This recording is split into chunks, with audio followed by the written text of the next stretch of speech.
Hi friends, student पढ़िबा समय रे बेले बेले से माननकु किछिटा टॉपिक को बुझिबा पई कठिन लागि थाए एवं से माने मन दे पढ़िले मध्य से टॉपिक मन रे रहि न थाए। सेति पई स्टूडेंट निराश होई थांती एवं पाठ पढ़ा प्रति तांकर आग्रह कमी जाय थाए। तो फ्रेंड्स, आज ओडिया बच आनीची एही प्रॉब्लम रो समाधान पई किछि मैजिकल टिप जेउथिरे आपण जानि परिबे जे केमिति कठिन रु कठिन जे कोनोसी टॉपिक को इजीली बुझी परिबे एवं लॉन्ग टाइम पर्यंत मनरे रहिबो। तो friends, so let's begin. Friends, tip number 1, read the topic carefully and then prepare its note in yours own words. तो फ्रेंड्स, आपण जते बेले जे कोनोसी टॉपिक को प्रथम थर पढुचंती तो से टॉपिक को ध्यान सहित पढंतु एवं पढिथिबा से विषय को निज साधारण भाषा रे माने निज शब्द रे पढिथिबा से विषय को नै नोट लेखंतु। निज शब्द रे नोट लेखिबा द्वारा शीघ्र से विषय को बुझी पारिबे एवं लंबा समय पर्यंत मन रे रखि पारिबे। सपोज आज मु कोडिंग विषय रे मन दे ध्यान सहित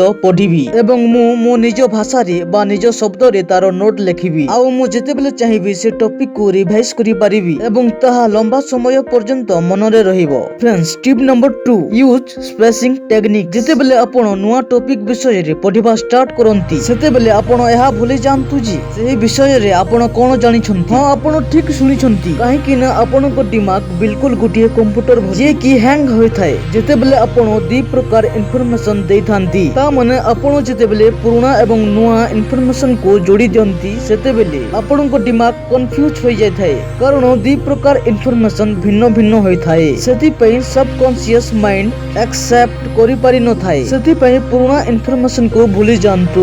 friends, tip number 3, teach someone else about it. Friends, आपण जते बेले जे कोनोसी टॉपिक को भलो भाबरे पढी की बुझी की निज संग साथी बा क्लासमेट सहित से विषय रे आलोचना करिवे तो फ्रेंड्स आपण को सबकॉन्शियस माइंड एहा एक्सेप्ट करि नबो जे आपण से विषय रे संपूर्ण भाबरे क्लियर होय सारी छंती। तो फ्रेंड्स, आई होप ए वीडियोटी आपण को भलो लागिथिबो। जदि वीडियोटी आपण को भलो लागि थाए तेबे वीडियो को लाइक करंतु, निज फ्रेंड्स को सहित वीडियोटी को शेयर करंतु एवं एमिति इंटरेस्टिंग वीडियोस देखिबा पई आम चैनल को सब्सक्राइब करंतु।